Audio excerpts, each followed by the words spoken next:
YS Jaganmohan Reddy గారికి వచ్చినటువంటి అశేష జనాదరణని చూసి కూటమి ప్రభుత్వం ఓర్చుకోలేక, చంద్రబాబు నాయుడు గారు తట్టుకోలేక జగన్మోహన్ రెడ్డి గారి మీద కాలకోట విషం చిమ్ముతా ఉన్నారు. అక్కడ ఒక ప్రమాదం జరిగి సింగయ్య అనేటువంటి వ్యక్తి మరణిస్తే అది కావాలని జగన్మోహన్ రెడ్డి గారికి ఆపాదించాలని, జగన్మోహన్ రెడ్డి గారికి ఉన్నటువంటి ప్రజాదరణని ఏదో రకంగా తగ్గించాలని కుట్రపూరితంగా ఈ రోజున ఒక కేసును కూడా నమోదు చేసి అందులో సెక్షన్లు కూడా మార్చి పైశాచిక ఆనందాన్ని ఈ రోజున కూటమి ప్రభుత్వం పొందుతా ఉంది. అసలు జరిగిన వాస్తవాలు ఏంటి? కానీ కూటమి ప్రభుత్వం కానీ కూటమి అనుకూల మీడియా, సోషల్ మీడియా ఏ విధంగా అక్కడ వాస్తవాల్ని వక్రీకరించి దుర్మార్గంగా విష ప్రచారం చేస్తున్నటువంటి అంశాన్ని ఈ రోజున ప్రజలు తెలుసుకోవాలి. సింగయ్య మరణం క్యాన్వాయ్లో ఉన్నటువంటి ఏ వాహనం తగలలేదని, క్యాన్వాయ్కి సంబంధం లేనటువంటి ఒక వాహనం తగిలిందని ఎస్పీ సతీష్ గారు అక్కడ ఒక ప్రెస్ మీట్ పెట్టి ఆ రోజున మాట్లాడడం జరిగింది. మరి సదరు వెహికల్ యజమాని పిలిపించి మాట్లాడి జామీన్ ఇచ్చి స్టేషన్ బెయిల్ ఇచ్చి బయటికి పంపించినటువంటి మాట వాస్తవమా కాదా? దీనికి కూడా సమాధానం చెప్పాలి.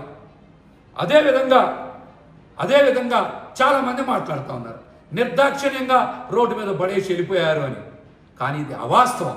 ఎక్కడైతే లాన్లో పడిపోయినటువంటి సింగయ్యని వైఎస్ఆర్సీపీ నాయకులు క్యాడర్ డివైడర్ చుట్టూ తిరిగి వెళ్ళి సింగయ్య ఉన్న ప్రాంతానికి వెళ్ళి వారిని వెంటనే మా సొంత వాహనాల్లో ఆసుపత్రికి తరలిస్తామని చెప్తే అక్కడున్న ఏఎస్ఐ రాజశేఖర్ గారు ఈ విషయాన్ని మీరు వెహికల్లో తీసుకెళ్ళడానికి వీలు లేదు, మేమే 108లో కానీ లేకపోతే అంబులెన్స్లో కానీ పంపిస్తామని చెప్పిన మాట వాస్తవం.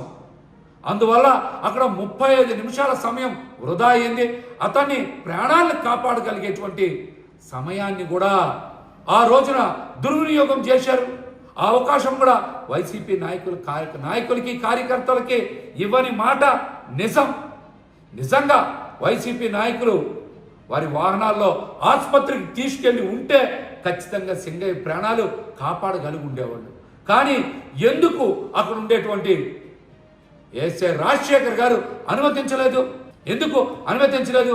వైఎస్ఆర్సీపీ నాయకులు కానీ కార్యకర్తలు కానీ ఎంతో బాధ్యతాయుతంగా అక్కడ స్పందించిన ట్రాఫిక్ ఏఎస్ఐ రాజశేఖర్ గారు అనుమతించలేదన్న మాట నిజం. అట్లాగనే జగన్మోహన్ రెడ్డి గారు పల్నాడు పర్యటన ముగించుకొని తిరిగి వస్తుండగా మరి నాయకులు కూడా ప్రమాదం జరిగింది, సింగయ్య అనే వ్యక్తి మరణించారని తెలియజేయంగానే జగన్మోహన్ రెడ్డి గారు వెంటనే మానవతా దృక్పథంతో స్పందించి మరి పత్తిపాడు ఇన్ఛార్జ్ బలసాని కిరణ్ గారిని, అదేవిధంగా అంబటి రాంబాబు గారిని అక్కడికి వెంటనే పంపించారు. మా నాయకులు కూడా వెంటనే స్పందించి సింగయ్య కుటుంబంది పరామర్శించారు, ఆసుపత్రికి వెళ్ళారు. మరి జగన్మోహన్ రెడ్డి గారికి మానవత్వం ఉండబట్టి ప్రమాదం జరిగి ఒక వ్యక్తి చనిపోయారని వెంటనే ఆయన స్పందించి మానవత్వంతో 10 లక్షల రూపాయల చెక్కుని వెంటనే వారి కుటుంబానికి కూడా అందజేసిన మాట వాస్తవం. ఈ చెక్కును కూడా మరి అంబటి రాంబాబు గారు, లేర్ల అప్పిరెడ్డి గారు, బలసాని కిరణ్ గారు, మరి వేణుగోపాల్ రెడ్డి గారు లాంటి నాయకులు కూడా, నూర్ ఫాతిమా గారు కూడా వెళ్ళారు, ఆ చెక్ని అందజేశారు. తక్షణమే స్పందించడం జరిగింది. మానవత్వంతో ఆ కుటుంబానికి 10 లక్షల రూపాయల చెక్కు కూడా ఇవ్వడం జరిగింది. అయినా కూడా విష ప్రచారాలు ఆపట్ల. పల్నాడు పర్యటనకి జగన్మోహన్ రెడ్డి గారికి అధికారికంగా అనుమతి ఇచ్చారు. 3 వెహికల్స్లో 100 మందితో వెళ్ళమని చెప్పారు. రూట్ మ్యాప్ కూడా ఇచ్చారు. ఆ రూట్కు అనుగుణంగానే జగన్మోహన్ రెడ్డి గారు కూడా పల్నాడు ప్రయాణం చేశారు. ఒక ప్రమాదం జరిగితే మరి అక్కడ పోలీస్ శాఖ వారు జగన్మోహన్ రెడ్డి గారికి మరి భద్రత కల్పించాలి, రోప్ పార్టీని ఏర్పాటు చేయాలి. మరి ఇవేవి ఎందుకు చేయలేదో పోలీస్ శాఖ వారు కూడా సమాధానం చెప్పాలి. మీరు చెప్పిన రూట్లో మీరు చెప్పినని వెహికల్స్తోనే జగన్మోహన్ రెడ్డి గారు ప్రయాణం చేస్తే మీరు ఎందుకు వారికి భద్రత కల్పించలేకపోయారు? ఎందుకు రోప్ పార్టీని ఏర్పాటు చేయలేకపోయారు? మరి ప్రభుత్వం అధికారికంగా కేటాయించినటువంటి వ్యక్తే కదా కారు కూడా డ్రైవింగ్ చేశారు. అయినప్పటికీ ఈ అంశం మీద ఇంత విష ప్రచారం ఏంటి? మరి మాజీ ముఖ్యమంత్రి గారికి Z+ కేటగిరీ సెక్యూరిటీ ఉంటుంది. మరి మీరు ఎందుకు సెక్యూరిటీ కల్పించట్లేదు? ఎందుకు జగన్మోహన్ రెడ్డి గారి మీద మీరు అంత కక్ష చూపిస్తూ ఉన్నారు? జగన్మోహన్ రెడ్డి గారి పర్యటనలకి వేలాది మంది ప్రజలు స్వచ్ఛందంగా తరలి వస్తున్నారనే అక్కస్తోనే మీరు వారి భద్రతకు కేటాయించాల్సినటువంటి పోలీసుల్ని కేటాయించట్లేదా? రోప్ పార్టీల్ని వినియోగించట్లేదా? ఈ ప్రమాదానికి కారణం ఎవరు? దీనికి కూడా సమాధానం చెప్పాలి. మీరు దీనికి కూడా సమాధానం చెప్పాలి. ఎస్పీ గారి మీద మళ్ళీ ప్రెస్ మీట్ పెట్టి సెక్షన్లు మార్చి కేసు కట్టారు. ఏదో సోషల్ మీడియాలో ఒక వీడియో వైరల్ అయిందని ఆ వీడియో ఆధారంగా కేసుని మారుస్తున్నామని, సెక్షన్లు మారుస్తున్నామని మాట్లాడారు. బాధ్యత కలిగినటువంటి ఒక పోలీసు అధికారి ఆ వీడియో వైరల్ అయితే అది నిజమా అబద్ధమా అని నిర్ధారించుకోకుండానే ఏ విధంగా సెక్షన్లు మారుస్తారు? ఏ విధంగా సెక్షన్లు మారుస్తారు? యాక్సిడెంట్ వల్లే చనిపోయారని డాక్టర్ చెప్పారు. యాక్సిడెంట్ వల్లే చనిపోయారని సింగాయి భార్య కూడా చెప్పారు. అయినప్పటికీ ఉద్దేశపూర్వకంగా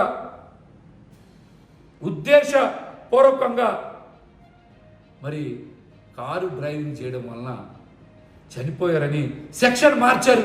ఇది ఎంత దుర్మార్గం! ఇది ఎంత దుర్మార్గం! ఒక ప్రమాదం జరిగింది, ఒక యాక్సిడెంట్ జరిగింది. మొదట మీరు కట్టినటువంటి కేసు 106లో కట్టారు ఏంటి? మరి ఈ రోజున ఎందుకు సెక్షన్లు మార్చారు? ఎందుకు సెక్షన్లు మార్చారు? 105కి మార్చాల్సినటువంటి అవసరం ఏమొచ్చింది? సమాధానం చెప్పండి. ప్రమాదానికి ఉద్దేశపూర్వకంగా జరగడానికి చాలా తేడా ఉంది కదా. సింగయ్య అనేటువంటి వ్యక్తి, కారు డ్రైవింగ్ చేసేటువంటి వ్యక్తి గతంలో పరిచయం లేదు. అంత పెద్ద జనసందోహం ఉన్నప్పుడు ప్రమాదాన్ని ముందే పసిగట్టి నివారించాల్సినటువంటి బాధ్యత పోలీస్ శాఖపై ఉంది. మరి ఆ రోజు పర్యటనకు అనుమతి ఇచ్చింది మీరే కదా. అయినప్పటికీ ఈ విధంగా తప్పుడు కేసులు ఎన్నాళ్ళు నమోదు చేస్తారు? కారులో కూర్చున్నటువంటి వ్యక్తుల మీద కూడా కేసు నమోదు చేస్తారా? ఇదెంత దుర్మార్గం! ఇది ఎంత దుర్మార్గం! అధికారం మీ చేతిలో ఉందని ఇష్టానుసారం చట్టాన్ని మీ చేతిలో తీసుకొని కేసులు నమోదు చేస్తారా? రాష్ట్రంలో అసలు రాబోయే రోజుల్లో శాంతి భద్రత అదుపులో ఉండేటువంటి పరిస్థితి ఉంటుందా? మీరు సాధారణ ప్రజల మీద కూడా ఇలాగనే వేధింపులు గురి చేస్తారు కదా.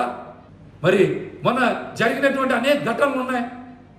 తిరుమలలో మరి మరణించిన ఘటన మీద ఆ రోజు అక్కడ ఉన్నటువంటి ఈఓ గారి మీదో లేకపోతే చైర్మన్ గారి మీదో కేసు నమోదు చేశారా?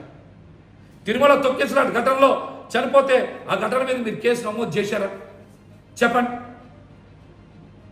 అదేవిధంగా సింహాచలం ఘటనలో కూడా మరి గోడ కూలి 7గురు మరణిస్తే 5గురు మంత్రుల బృందం కూడా ఏర్పాట్లన్నీ ముందు నుంచే పర్యవేక్షించారు కదా.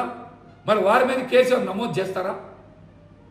ఆ పర్యవేక్షించినటువంటి 5గురు మంత్రుల్లో హోంశాఖ మంత్రి అనిత గారు కూడా ఉన్నారు కదా. వారి మీద కేసు నమోదు చేశారా?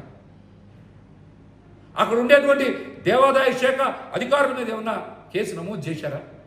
లేకపోతే పవన్ కళ్యాణ్ గారు ఒక సినిమా ప్రీలీజ్ సందర్భంగా ఏర్పాటు చేసి కుర్రోళ్ళందరూ బైకులు దోలండి అని చెప్తే ఆ రోజు రాత్రే 2 ప్రమాదంలో చనిపోయారు కదా.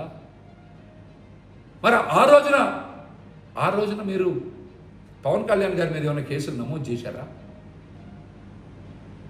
చెప్పండి. జగన్మోహన్ రెడ్డి గారికి వస్తున్నటువంటి ప్రజాదరణ చూసి తట్టుకోలేక అబద్ధాల్ని, అవాస్తవాల్ని